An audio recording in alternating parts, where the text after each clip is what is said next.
मुझे पूरा भरोसा है वो सनातन को सम्मान करते हैं, हिंदू धर्म का सम्मान करते हैं, उनकी श्रद्धा है, व्यक्तिगत आस्था है और इस बात को उन्होंने जाहिर किया है। वो निश्चित रूप से जाएंगे, मैं ऐसी उम्मीद करता हूँ। लेकिन हम पूरे देश भर में इस बात को देख रहे हैं कि कांग्रेस पार्टी भारतीय जनता पार्टी का विरोध करते करते भगवान रामचंद्र जी का विरोध करने पर आ गई है। ये बहुत दुर्भाग्यपूर्ण परिस्थिति है। नेता प्रतिपक्ष जयराम ठाकुर को पूरा विश्वास है कि कैबिनेट मंत्री विक्रमादित्य सिंह अयोध्या में भगवान श्री राम मंदिर के प्राण प्रतिष्ठा समारोह में शामिल होने जरूर जाएंगे। यह बात उन्होंने आज बलह विधानसभा क्षेत्र के तहत आने वाले बहना में स्थित हनुमान मंदिर में सफाई अभियान चलाने के बाद कही। जयराम ठाकुर ने कहा कि विक्रमादित्य सिंह सनातनी हैं और देवी देवताओं में विश्वास रखते हैं, इसलिए वो इस समारोह में जरूर जाएंगे।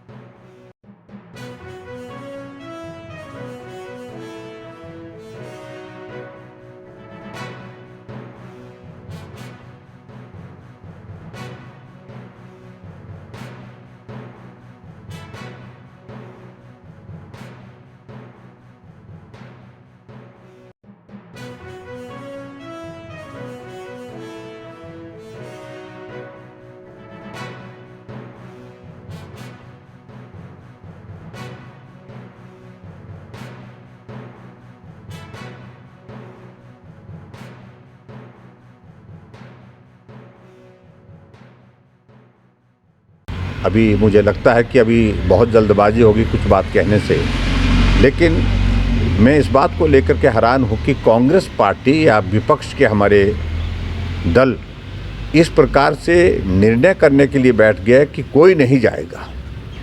ये व्यक्तिगत श्रद्धा का विषय है, व्यक्तिगत आस्था का विषय है और जिसको किसी भी राजनीतिक दल को नहीं रोकना चाहिए।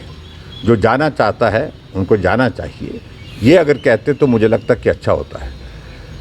लेकिन हम पूरे देश भर में इस बात को देख रहे हैं कि कांग्रेस पार्टी भारतीय जनता पार्टी का विरोध करते करते भगवान रामचंद्र जी का विरोध करने पर आ गई है। ये बहुत दुर्भाग्यपूर्ण परिस्थिति है और मैं उम्मीद करता हूँ कि जो कांग्रेस के नेता इस कारण से दिग्भ्रमित हैं वो उनको भगवान रामचंद्र जी सद्बुद्धि दे। और निश्चित रूप से मेरा ये मानना है कि कांग्रेस पार्टी को ये फैसला जो लिया है उनने इस प्राण प्रतिष्ठा के कार्यक्रम का बहिष्कार करने का, ये उनको बहुत महंगा पड़ेगा। और मुझे इस बात की प्रसन्नता है कि इस बहाने मंदिरों में स्वच्छता के अभियान को आगे बढ़ाने के लिए हमारी पार्टी के, हमारे संगठन के ही लोग नहीं, पूरे देश भर में अलग अलग समाज के लोग आगे बढ़ कर के काम कर रहे हैं। हमारे लिए गर्व का विषय है कि 500 वर्ष से ज़्यादा के इतिहास में एक लंबे संघर्ष के पश्चात हम सबको एक अवसर प्राप्त हो रहा है अपनी आंखों से भगवान रामचंद्र जी के जन्म स्थान पर मंदिर निर्माण के पश्चात प्राण प्रतिष्ठा के उस कार्यक्रम को देखने का, जो 22 तारीख को संपन्न होने वाला है।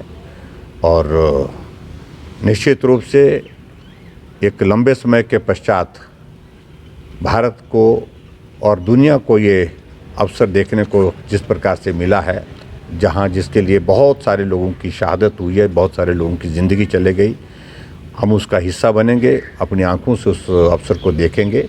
ये हमारे लिए बहुत प्रसन्नता का विषय है। और हमारे देश के प्रधानमंत्री नरेंद्र मोदी जी ने भगवान रामचंद्र जी के इस मंदिर के निर्माण के लिए जिस प्रकार से जितनी भी बाधाएं दूर कर सकते थे, वो सरकार के स्तर पर उन बाधाओं को दूर किया। और आज वो दिन हमको देखने को मिला है जब भगवान रामचंद्र जी अपने जन्म स्थान अयोध्या में विराजमान होंगे।